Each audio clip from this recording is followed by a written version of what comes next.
Hi everyone, it's Liam here from Rating the Races. So the good news, well, for some of you, is I'm feeling a lot better. I think I'm pretty much over COVID, which is good.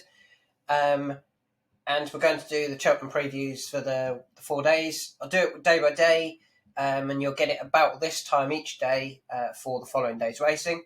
We'll start off having a look at the selections that I've got at Cheltenham this week, and why I know some people will be disappointed I've got non-runners, horses that we've lost money on. So Gerhard in the Supreme Novice, my mate Mozzie in the Supreme Novice, Appreciate It, Montmirail in the Arkle. We're going to have that, and I think I'm going to start the festival 11 or 12 down. I think it depends on Lady Adair and the Mayor's Novice.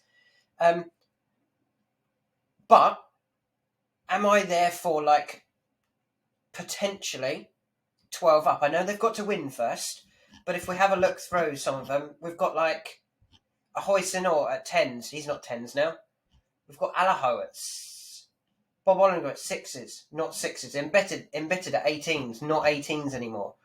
There's Alaho in there somewhere as well. Alaho at 6s, Time Hill at 14s.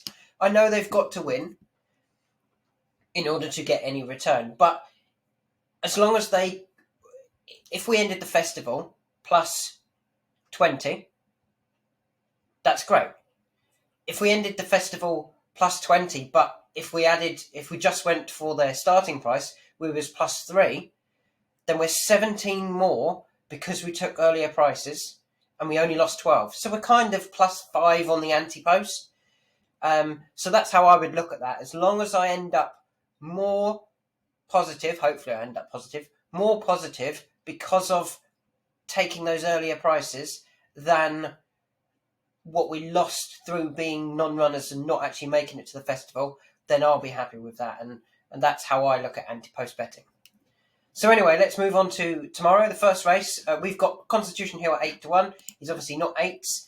And we're going to show you the ratings for this race. And you can see that Dysart Dynamo is top rated. And this R1 figure is a huge figure. He's the one I fear the most. You can see that Constitution Hill's ran 2 performances better than everything else in the field, but Dysart Dynamo has performed better than Constitution Hill. How could we get Dysart Dynamo beat then? From a betting perspective, in terms of we've already got Constitution Hill.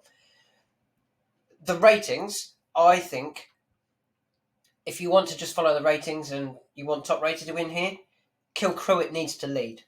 Kilcruit needs to lead and sit in front of Dysart Dynamo and try and get Dysart Dynamo settled in second. If he gets settled, he's a big danger. It's all about whether if he's a bit of a nut job still and he pulls his way around for a mile and a half, you may find that when Constitution Hill comes with his kick, Dysart Dynamo can't react because he's been pulling for so much of the race. If he doesn't and he settles, he's a big danger. John Bon, he'll be strong at the finish, I imagine. It's whether he just gets caught for a bit of toe. I think Constitution Hill's a bit quicker than him. I think Dysart Dynamo might be, if they do settle and he's able to quicken, I think he could quicken away from John Bon as well. Mighty Potter, if Mighty Potter, he's the one that's actually been backed at the moment. If he goes and wins, I'll almost be more gutted with Mighty Potter winning because he got beat in third at Fairy House by Statuette and My Mate Mozzie, one of our anti-post selections for this race. And he was also, he beat 3 Stripe Life last time. Okay, 3 Stripe Life was comfortably beaten by Sir Gerhard at Leopardstown. The 2 horses that I think should have been in this race, really. I still believe Sir Gerhard should have been in this race. I think he's going against this Henry de Bromhead horse, and I wonder if there's a little bit of a feud there between the trainers, de Bromhead and Willie. Obviously, de Bromhead had an absolute brilliant year last year, and the year before that, his Honeysuckle beat 2 Willie Mullins horses in the Mayor's Hurdle. And this year, Willie's gone, well, I run Sir Gerhard against Journey with Me. I run Galopin de Champ against Bob Ollinger. He's got horses in the Gold Cup, obviously, to take on Manella Endo and Aplutar. There just seems to be a bit of, I don't want to be beaten by Henry de Bromhead. Could be just plucking that out of thin air and there's nothing to it. But just something that I'm wondering if there's a little bit of rivalry going on there. Maybe that's the rivalry that they're actually interested in, and they don't care about the British, and they think, well, we can beat them. Let's actually run against the best horses at Cheltenham. Anyway, back to this race. I think Kilcruit can run well. Obviously, his Cheltenham form. If you went purely on that, if Sir Gerhard was in this race, what price would Sir Gerhard be? He'd be favourite.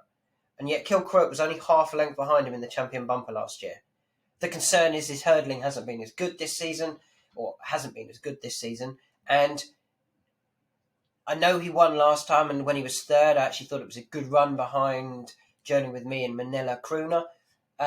Just wondering, maybe there's a bit of a top to his level that we can find quicker than the likes of Dysart Dynamo and Constitution Hill. I'm hopeful for Constitution Hill. I'm hoping he sits right behind Dysart Dynamo. I'm also hoping that Dysart Dynamo pulls for half the track, or for a mile and a half, and doesn't get home because of it. So I'm going to pause the video now because I'm going to then load up different races without the ratings, because I can't show you the ratings to all of the races, because that's just not fair on our premium members. Okay, so now the future races are all in alphabetical order. They're not in ratings order. And we're looking at the Arkle. Now, I've made a list of where the horses finished at the Cheltenham Festival last year. So our two selections, Montmorel and Appreciate It, I think both would have gone close in this. And I think this is a weak Arkle. I think a lot of people would agree with that. If we have a look at what they did last year, Edwardstone was 5th in the County Hurdle. Blue Lord was going to finish 2nd in the Supreme before falling. Riviere de Tel finished 7th in the Fred Winter. Saint Sam was 2nd in the Fred Winter. Magic Days was 2nd in the Mayor's Novice. And Un Couleur, that French one, was 3rd in the Triumph.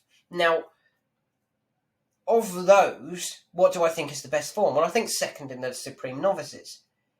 For Blue Lord, he was going to finish 2nd, and he's done nothing wrong this season. He was maybe a bit fortunate to win last time when he beat Riviere de Tel, who came to the last and made an absolute mess of the last, and Blue Lord just got up. Now, for me, I have it between those two. I don't have Edwardstone. Edwardstone is a very, very good handicapper, and I think that's what he's been beating in his novice events. Very, very good handicappers. I think both of Blue Lord and Riviere de Tel can go and win weak Grade 1s and place in Grade 1s. Who do I think is going to win here? I'm really not sure. So I think Riviere de Tel would have won last time with a better jump at the last, when getting £9 from Blue Lord. She only gets 7. But I think that puts them really, really close. I really do. I'm not sure who I fancy more out of those two. I think maybe Riviere de Tel, purely that you can get 9 to 2 instead of 4s. That's the only angle as to why I prefer Riviere de Tel over Blue Lord. Riviere de Tel also, what you have to remember, is finished 2nd to Fernie Hollow. Now, I know she was getting a lot of weight from Fernie Hollow, but if Fernie Hollow was running in this race, he's odds on. He's 1 to 2, maybe even shorter. Riviere de Tel would be worse off at the weights. Not a huge amount. I think there was it 11 to 12 stone, I think it was £12, would now only be getting 7. So it would be £5 worse off. But finishing maybe 6 lengths behind Fernie Hollow could probably get 2nd in this Arkle. It's that sort of... Fernie Hollow would have won this. Appreciate would have won this. Montmorel would have gone close if he'd gone over fences. But anyway... So personally, I think Riviere de Tel, I think I tweeted earlier this year that Riviere de Tel ran one of the most impressive novice performances I'd seen over fences when winning. I think it was the same day as Edwardstone had won, and I really liked Riviere de Tel's effort more than Edwardstone. I think if I was to have a bet in this race, it would be Riviere de Tel. I really don't know whether I'm going to. I might just take that and go, I've had 2 bets in it, they both lost, move on to the next race. keep an eye on my Cheltenham Festival selections thread to see if I update it. In terms of what's going to happen in the race, I think Magic Days is going to go forward. I think Gabinarco could go forward as well, having dropped from 2.5 to 2. I think we'll then see quite a few of them just behind in Blue Lord, Saint Sam, Riviere de Tel, all wanting to be just behind, and then I think Edwardstone will be a bit further back than that. And maybe getting second or third go at the leader would be the best place to be. So that gives us Blue Lord and Riviere de Tel again. I think it's out of those two, personally. Moving on to the Ultima, we've obviously got two selections in this. We have Does He Know at 16s, and we've got Vintage Clouds at 33s. Now, I'm quite happy with both of those. Does He Know is shorter. You can now get 10s, is on the drift a little bit, and Vintage Clouds, you're going to get close to 33s come tomorrow. I think they've both got really good chances. Does He Know is up £5 for winning the Grade 2 at Ascot. I think they wanted to run in a handicap last year. They looked to try and get him qualified for the Temps. It didn't work. Trained by Kim Bailey, who obviously had happy-go-lucky finish second in this race. Very similar profile. I think there's lots to like about Does He Know. Vintage Clouds is £1 higher than when winning it last year. You know, he's always there or thereabouts off this type of mark. The only time he disappointed was when he was off in the 150s. He's not off 150. So, yeah, I think Vintage Clouds has got a good chance. Other horses that I've put down, Fantasticas. Personally, I think on his form with Does He Know, through, I think it's 3 under through 5, I felt he needed to be about £10 less than Does He Know, and he's only £8. I didn't think that was enough for Fantasticas to reverse that form. I also think there could be a concern with him going forward. If he tries to take on Frodon, that's going to be tricky. Talking of Frodon, he comes here off 164, which he has won a handicap off before at Cheltenham. But that was when he was 8, and he only beat West Approach. Now, surely there's something better handicapped, or even better than West Approach in this race. So that would put me off Frodon. Death Duty drops in trip back to this trip. Interesting to see it's a different Gordon Elliott horse getting backed. It's Fleur, not Death Duty. At 11, dropping in trip, I just think the horse wants further now, and that would be my concern for Death Duty. Kilteely Briggs obviously runs for the owners who sponsor the race, the Ultima. He's a second season novice, but I think he's had plenty of chances, and I don't think there's much progression left, whereas I do think there is progression in the likes of Does He Know and Correct Rambler and even Fleur, I'm going to touch on in a minute. Correct Rambler is one of those being well supported, down to 11s.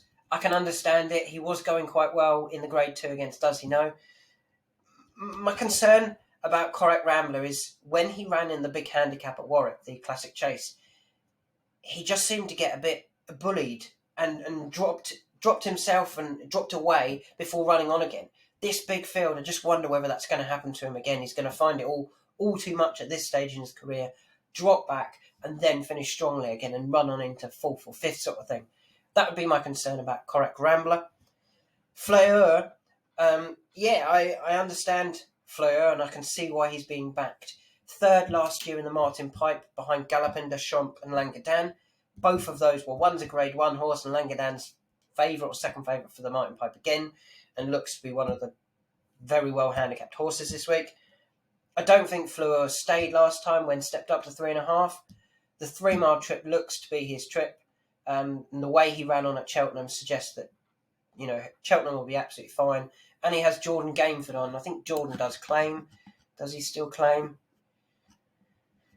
He does. He still claims 3. And I think that's a good 3. So I understand why Fleur is being backed. I don't want any more selections in the race. I've got Does He Know, who I think is my main chance. And I've got Vintage Clouds, who I think can run a really big race as well. You can't just keep backing horses, in every race.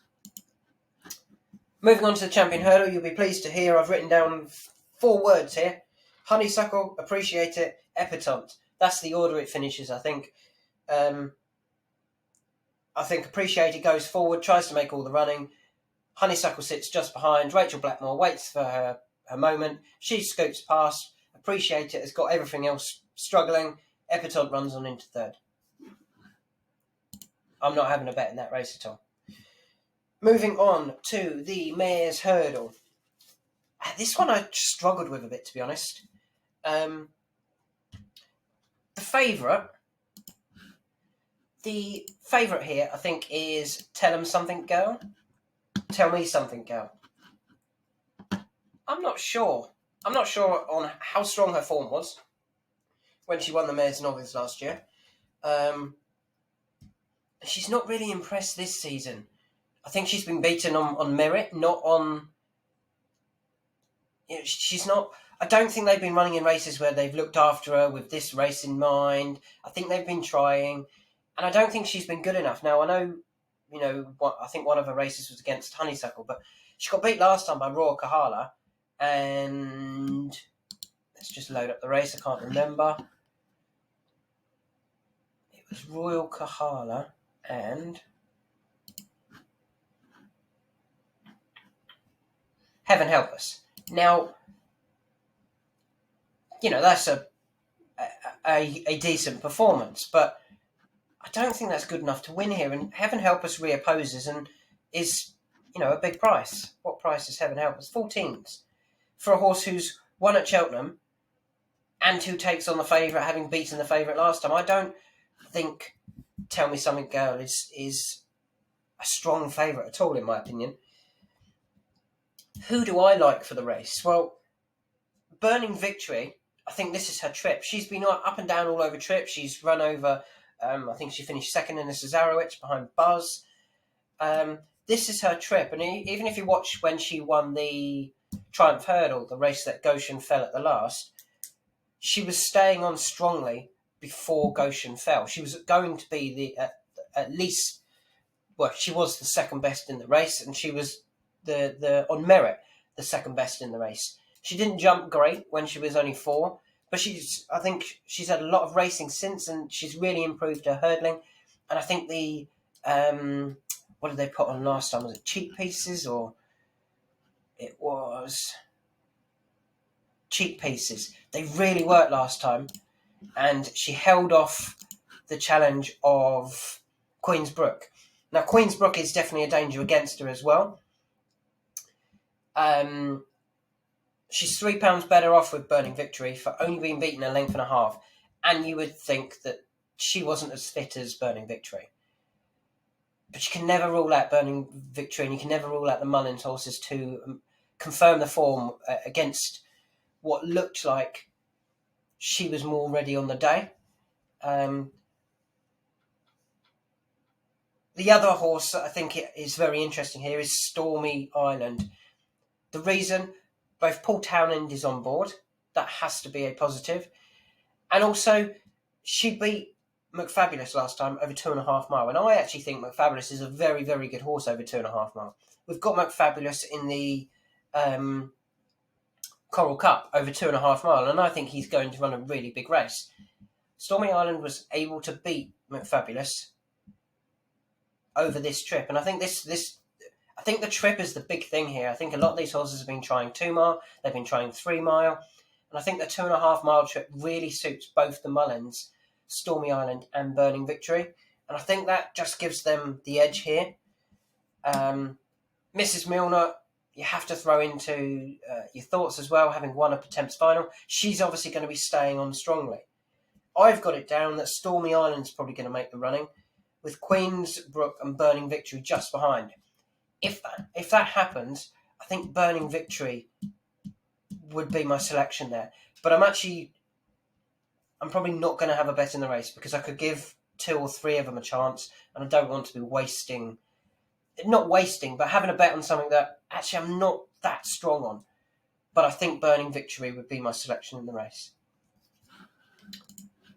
Moving on to the 450, the Boodles Juvenile Handicap Hurdle. This is a really tricky race. Last year, the winner went off 80-1, Jeff Kidder, before going on and winning Grade 2 and a Grade 1. An 80-1 winner in a handicap can then win a Grade 2 and a Grade 1 hurdle. So it's a really tricky race. Gaelic Warrior could be anything. He could win this comfortably, or he could finish mid-division. We've got Bell X1, obviously, for the Nichols. Come over from Mr. Bandy. I do apologise to the trainer. I cannot remember his name. Let me just load it up. It's like that. It's Bandy or Andy or... No, it's not. It's Cody. Mr. Cody. And I thought his efforts were good, and I actually thought he was going to end up as a big price in the Triumph Hurdle. So to see him running in the handicap's very interesting, especially on first time for Paul Nicholls and with the blinkers on first time. The other horse that definitely interests me is the Tide Turns for Gordon Elliott. I think Gordon's very good at handicapping his horses. And the Tide Turn has been quite highly tried. Let's load up his races. Last time he was 4th to Tearpoo. Now Tearpoo's third favourite for the Champion Hurdle. But I think after winning at Punchestown, both of these two efforts have been, are we good enough for the Triumph?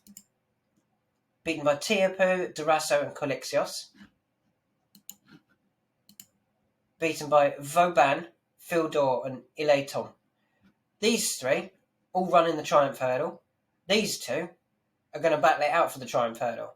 Finishing 4th, that was a good effort. Finishing 4th here, that was a good effort against older horses. I do like the Tide Turns, and I think the Tide Turns is the other play for me in this race at 7-1. That is one that I will be backing. I'd love to see a bit of money for Bell X1. We've not got that big a price. Otherwise, I don't really want to look into this race too much. The reason for that is the form is so difficult to work out that we could sit here and give positives and negatives to every single horse in the race. When I found an angle, I think, in the Tide Turns and Bell X1, and I'm going to stick with those. The final race of the day is the Ukraine Appeal National Hunt Challenge. Excuse me, that's the remnants of COVID, I think. I'm interested in one horse here, but I'm just going to check to see whether he is still running, because I can't see any odds. So I have had a look, and On the Ropes does not run. It's very interesting. I think if we take On the Ropes out, what have I written down? I think Run Wild Fred is very solid. He stays, he'll run his race, and we know he gets the trip. Both Statler and Vanillier both have question marks about that personally, I think. Similar story could be said for Pat's Fancy. So I think Run Wild Fred wins this. I think his price is about right. But it's not a race I'll be getting involved in. So, yeah, I don't really want to add too many horses to our horses that we've already got. We've got Constitution here at 8s in the first. I'll decide shortly whether I'm going to do Riviere de Tel or not in the Arkle. I don't want to add any more to this. We've got Vintage Clouds and Does He Know? I'm not having a bet in the Champion Hurdle. I am not having a bet in the Mares Hurdle. I've got one in this, and we're going to add the Tide Turns at 7s, and I'm not going to have a bet in the final race. You don't have to have a bet in every single race at Cheltenham. And sometimes you might want to give yourself 3 or 4 in a handicap rather than wasting a bet in a race like this that you're not really that sure or you don't really have a strong fancy for. So that's day 1. Hopefully we can start off well. If we get Constitution Hill in the first race goes in, then we will have started off brilliantly. Thanks for listening. Day 2 will be available tomorrow afternoon. And good luck with all your bets.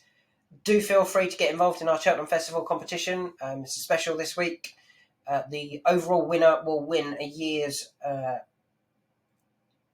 professional subscription to Rating the Races. Let's do it. Let's give you the big one. That's £270. There's also a £40 voucher from Racing T-shirts. It's £310 of prizes there for a free competition. Takes you 5 minutes to enter. Thanks for listening. Have a great day and bring on Cheltenham.